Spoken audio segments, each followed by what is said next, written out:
जय जय हृदयांगन साहित्यिक सामाजिक सांस्कृतिक तथा आध्यात्मिक संस्था एवं फेसबुक आभासी पटल हृदयांगन वेदिका जिस पर मैं उपस्थित हूँ, नमन बंदन बारंबार प्रणाम करती हूँ। हृदयांगन साहित्यिक संस्था के संरक्षक मंडल के प्रमुख परम आदरणीय दिव्य पुरुष आध्यात्म गुरु आचार्य श्री को प्रणाम करती हूँ। संस्था के संस्थापक तथा राष्ट्रीय महासचिव आदरणीय विधुभूषण त्रिवेदी जी को प्रणाम करती हूँ। संस्था के प्रमुख संयोजक तथा राष्ट्रीय लेखा नियंत्रक भाई सोती जी को प्रणाम करती हूँ। पटल को मूर्तमान करने के लिए जिन्होंने इनके प्रयासों से मूर्तमान हुआ, उसके लिए मैं भाई श्री श्री हरिवाणी जी को प्रणाम करती हूँ तथा पटल पर सभी संरक्षक मंडल के पदाधिकारियों, सदस्यों तथा विदुषी बहनों को, विद्वजनों को प्रणाम करती हूँ, आगंतुकों को प्रणाम करती हूँ और संस्थापक महोदय उपस्थित हो गए, उनका कोटि कोटि आभार करती हूँ, प्रणाम। अब सर्वप्रथम भगवान, अभी गणपति के दिन चल ही रहे, भगवान गणेश को प्रणाम करती हूँ। गजाननं भूतगणाधिसेवितं कपित्थजम्बूफलचारुभक्षणम् उमासुतं शोकविनाशकारकं नमामि विघ्नेश्वरपादपङ्कजं, नमामि विघ्नेश्वरपादपङ्कजम्। ओम करोतु सान शुभहेतुरेश्वरी, शुभानि भद्राणि व्यन्तुश्चापदा। या कुन्देन्दुतुषारहारधवला, या शुभ्रवस्त्रावृता, या वीणावरदण्डमण्डितकरा, या श्वेतपद्मासना, या ब्रह्माच्युतशङ्कर प्रभृतिभिर्देवैः सदा वन्दिता, सा मां पातु सरस्वती भगवती निशेषजाड्यापहा। नमन शारदे, प्रणाम करती हूँ बहुत बहुत। और मैंने एक गणपति जी का सवैया, और आज विष्णु भगवान का दिन है, आज एकादशी है, तो मैं शांताकारं भुजगशयनं पद्मनाभं सुरेशं विश्वाधारं गगनसदृशं मेघवर्णं शुभांगं लक्ष्मीकान्तं कमलनयनं योगविर्धानगम्यं वन्दे विष्णु भवभयहरं सर्वलोकैकनाथं। डॉक्टर वर्षा खन्ना जी, भाई टंडन जी, दोनों को प्रणाम करती हूँ, आपकी उपस्थिति को नमन करती हूँ और गणपति का कुछ सवैये हैं उनको निवेदित करना चाहती हूँ। गणपति आन पधारो बिछाए रही, गणपति आने पधारो गेह में आसन स्वच्छ बिछाए रही हूँ। गणपति आन पधारो गेह में आसन स्वच्छ बिछाए रही हूँ। मन मंदिर में आन बिराजो चरणन शीश नवाए रही हूँ। मन मंदिर में आन बिराजो चरणन शीश नवाए रही हूँ। गणपति आन पधारो गेह में आसन स्वच्छ बिछाए रही हूँ। और फूलन झालर भवन सजाए के कंचन कलश भराए रही हूँ।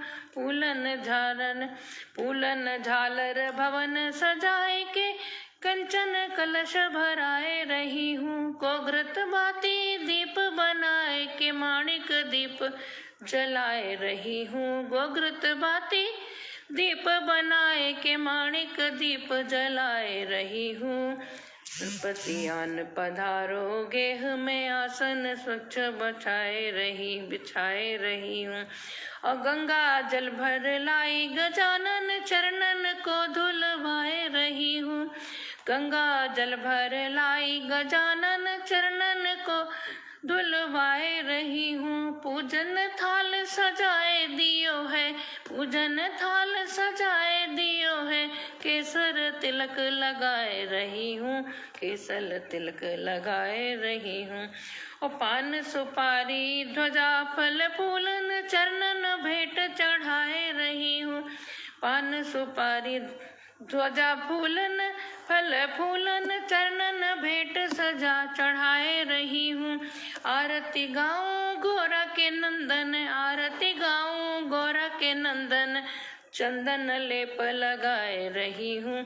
आरती गाऊं गोरा के नंदन, चंदन लेप लगाए रही हूँ।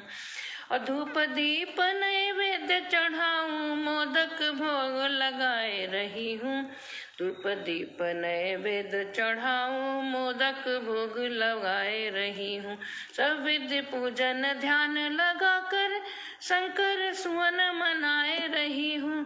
सब विधि पूजन ध्यान लगाकर शंकर सुवन मनाए रही हूँ। रिद्धि सिद्धि शुभ लाभ समेत, रिद्धि सिद्धि शुभ लाभ संग में, सबके ही गुण गाए रही हूँ, सबके ही गुण गाए रही हूँ। और करो स्वीकार करो प्रभु दीन की सेवा, गणपति अर्ज लगाए रही हूँ। स्वीकार करो प्रभु दीन की सेवा, गणपति अर्ज लगाए रही हूँ। तुम ही हो पितु मातु हमारे, मन वांछित फल पाए रही हूँ। तुम ही हो पितु मातु हमारे, मन वांछित फल पाए रही हूँ। जाऊं कहाँ तजे चरण तुम्हारे, तुम्हारी लगन लगाए रही हूँ। जाऊं कहाँ तजी चरण तुम्हारे, तुम्हारी लगन लगाए रही हूँ। ज्ञान विवेक हो बुद्धि प्रदाता, ज्ञान विवेक हो बुद्धि प्रदाता, ध्यान तुम्हारा लगाए रही हूँ। ज्ञान विवेक हो बुद्धि प्रदाता, ध्यान तुम्हारा लगाई रही हूँ। रखियो हाथ सदा मस्तक पर, भिक्षा दान की मांग रही, भिक्षा दया की मांग रही हूँ। रखियो हाथ सदा माथे पर, भिक्षा दया की मांग रही हूँ, भिक्षा दया की मांग रही हूँ। तो गणपति को लिखे है, पता नहीं त्रुटियां भी हो सकती है, मैं क्षमा चाहूंगी। और एक आज परिवर्तनी एकादशी है, हमारा व्रत है, तो एक कथा मैंने आज सोचा था कि इसकी जो पढ़ दूंगी। तो परिवर्तनी एकादशी आज है, और आजकल हमारे भोलेनाथ संचालक हैं हर चीज के, क्योंकि हमारे विष्णु भगवान जो है योग निद्रा में है अभी आजकल। तो कहती हूँ, भाद्रपद माह के शुक्ल पक्ष की एकादशी को पद्मा के नाम से जाना जाता है। इस जल झूलनी के और परिवर्तनी एकादशी भी कहते हैं, इसे जल झूलनी और परिवर्तनी एकादशी भी कहते हैं। इस कथा का संबंध राजा मानधाता से, जिन्होंने प्रजा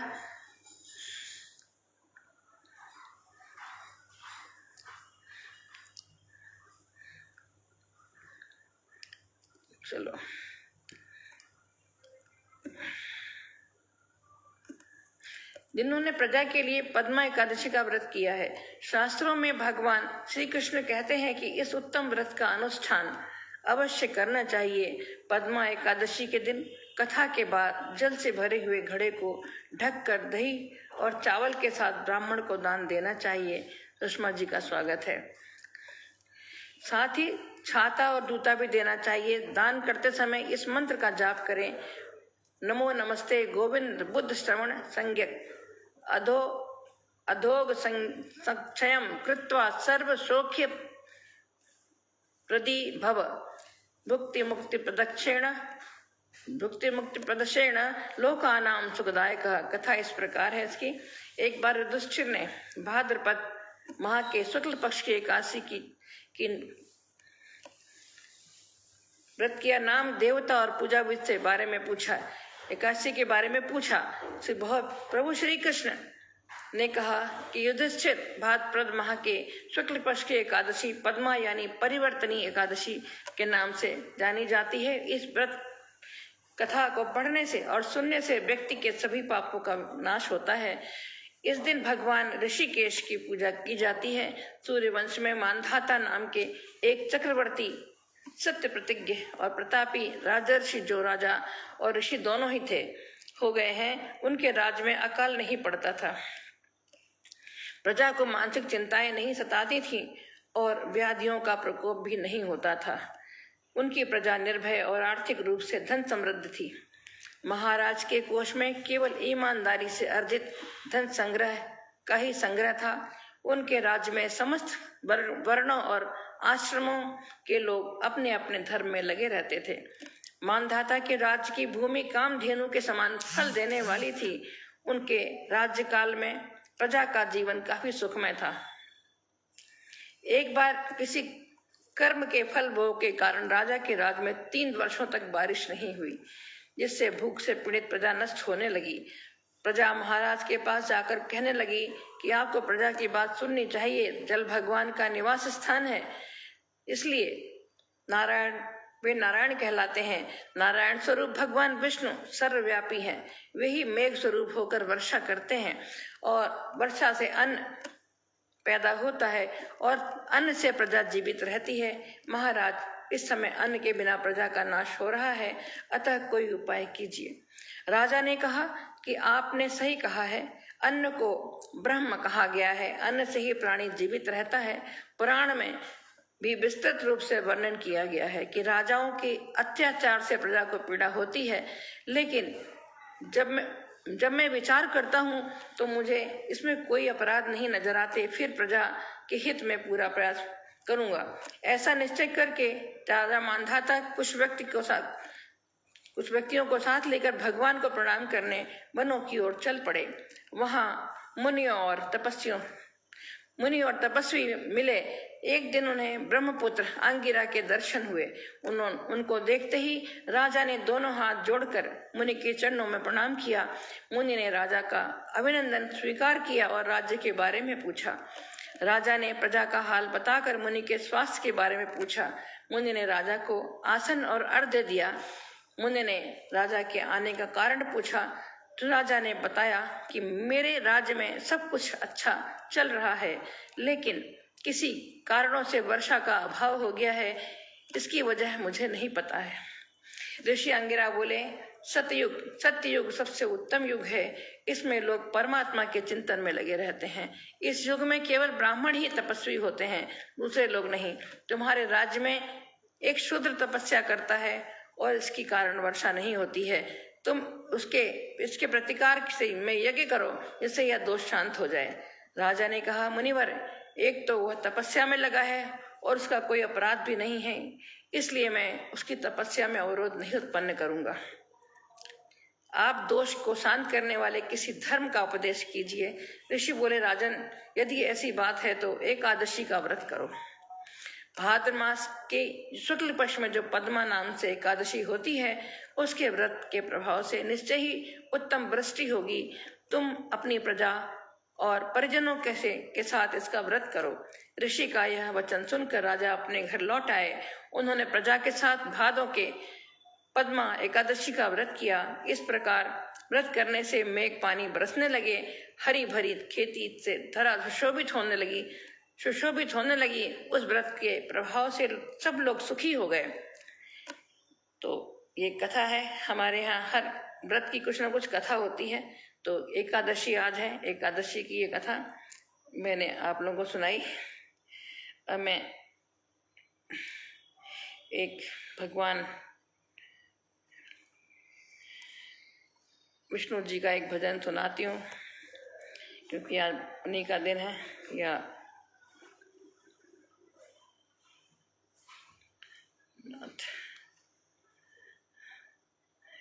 एक भजन सुनाती हूँ। डॉक्टर इंदिरा यथार्थ जी उपस्थित है। मैं आपको अभिनंदन करती हूँ, आभार व्यक्त करती हूँ और सुनिएगा। हे रमानाथ बैकुंठनाथ, हे रमानाथ बैकुंठनाथ, हम आए शरण तिहारी। हे रमानाथ, हे रमानाथ बैकुंठनाथ, हम आए शरण तिहारी।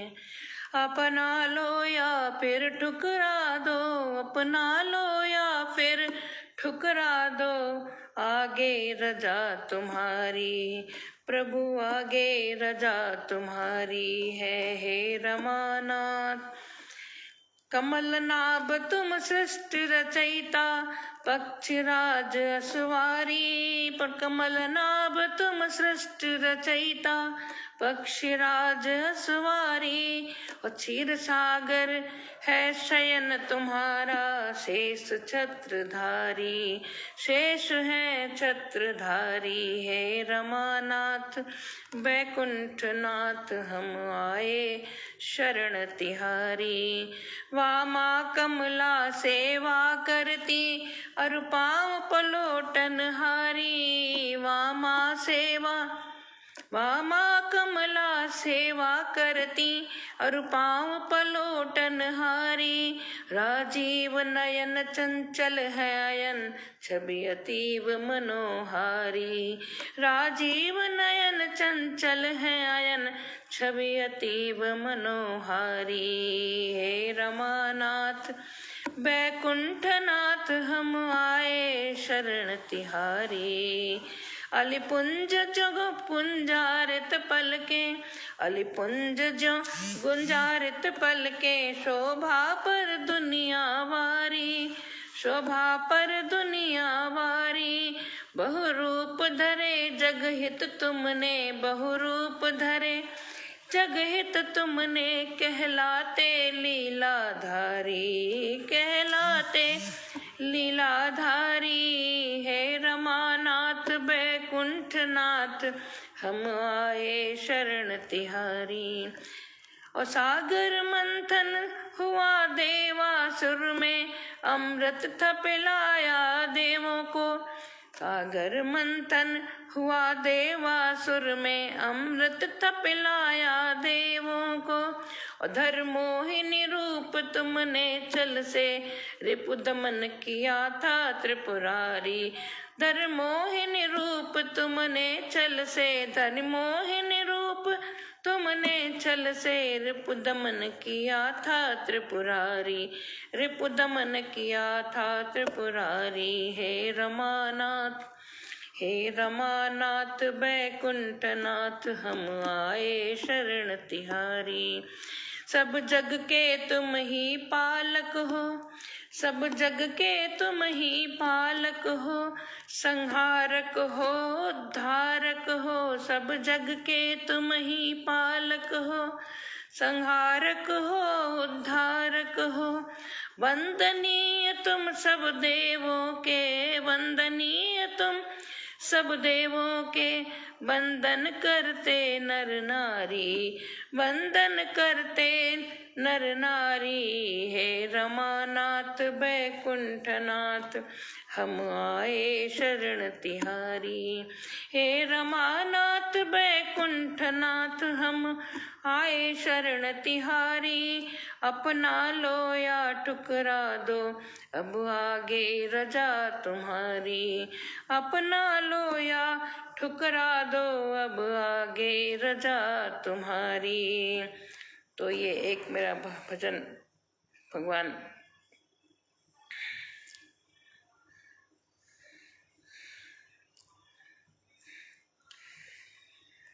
और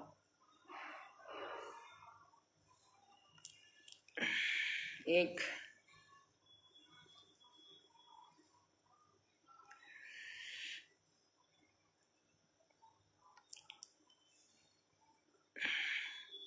चलो कृष्ण भगवान का भी एक सुनाती हूँ। भगवान श्री कृष्ण जब द्वारिका चले जाते हैं, तब उसके लिए मैं गोपिकाओं के विरह को ध्यान में रखते हुए जब उद्धव आते हैं, ये लिखा था। ये घनाक्षरी है, सुनिए। नेह तो लगाए श्याम जाए बसे द्वारिका में, नेह तो लगाए श्याम जाए बसे द्वारिका में, चैन नहीं रात दिन ढूंढे ब्रज कुंजिका में, चैन नहीं रात दिन ढूंढे ब्रज कुंजिका में, नेह तो लगाए श्याम। और भेज दिया उद्धव को ज्ञान को बघारने, भेज दिया उद्धव को ज्ञान को बघारने, जानते न प्रीत क्या है आए समझावने, जानते न प्रीत क्या है आए समझावने, नेह तो लगाए श्याम। और श्याम तो बसे है रंध्र कोटि कोटि रोम में, राम श्याम तो बसे है रंध्र कोटि कोटि रोम में, नयन जो मूंदती है दीठी कोर कोर में, नयन जो मूंदती है दीठी कोर कोर में, श्याम अब कहाँ रहे, श्याम अब कहाँ रहे, द्वारिका के नाथ हैं और यादों का पिटारा ब्रज गोपियों के साथ है, श्याम अब कहाँ रहे, द्वारिका के नाथ हैं, यादों का पिटारा ब्रज गोपियों के साथ है। फिर कहती हैं, क्योंकि वह हर समय उन्हें अपने पास ही समझती हैं, एहसास उनको होता है, तो कहते श्याम तो गए न कहीं सदा उर में निवास है, श्याम तो गए न कहीं सदा उर में निवास है, मुरली की गूंज सदा रहे आस पास है, मुरली की गूंज सदा रहे आस पास है। और रह लेंगी श्याम बिन, रह लेंगी श्याम बिन ज्ञान नहीं चाहती, रह लेंगी श्याम बिन ज्ञान नहीं चाहती, सुधियों में श्याम की ही जीवन है काटती, सुधियों में श्याम की ही जीवन है काटती। और जाए कहो श्याम जू से, जाए कहो श्याम जू से गोपियां न मानती, जाए कहो श्याम जू से गोपियां न मानती, और श्याम की अनोखी छवि उर में है धारती, श्याम की अनोखी छवि उर में है धारती, गौएं रंभाती नहीं खग कुल शांत है, गौएं रंभाती नहीं खग कुल शांत है, मन में उदासी छाई सभी हुए क्लांत हैं, मन में उदासी छाई सभी हुए क्लांत हैं, नेह तो लगाए श्याम जाए बसे द्वारिका में, चैन नहीं रात दिन ढूंढे ब्रज कुंजिका में, भेज दिया उद्धव को ज्ञान को बघारने, जानते न प्रीत क्या है आए समझावने, आए समझावने। तो एक ये भगवान कृष्ण भगवान पे भी गोपी विरह हम लोगों ने पढ़ा है बहुत तरह तरह से।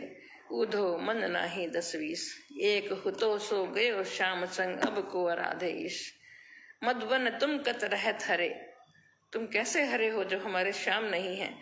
तो कैसे कैसे प्रेम की पराकाष्ठा है, किस तरह लोग गोपियों ने विरह में रही श्याम के, और उसको कवि कुलों ने अपनी अपनी तरह से उसको काव्य में पिरो के और छंद गीत सब ये जो भी लिखे हैं। तो मैं परमात्मा को, भगवान श्री कृष्ण को प्रणाम करते हुए और एकादशी की बहुत बहुत सबको शुभकामनाएं देते हुए, भगवान विष्णु सब पर कृपा करें। आजकल उत्तराखंड में विपदाएं ने घेर रखा है उत्तराखंड को, जबकि यहाँ चारों धाम स्थित हैं। हे प्रभु रक्षा करो सबकी, यही मैं रोज कहती हूँ और इसी के साथ वाणी को विराम देती हूँ। नमस्कार, धन्यवाद। जय जय हृदयांगन।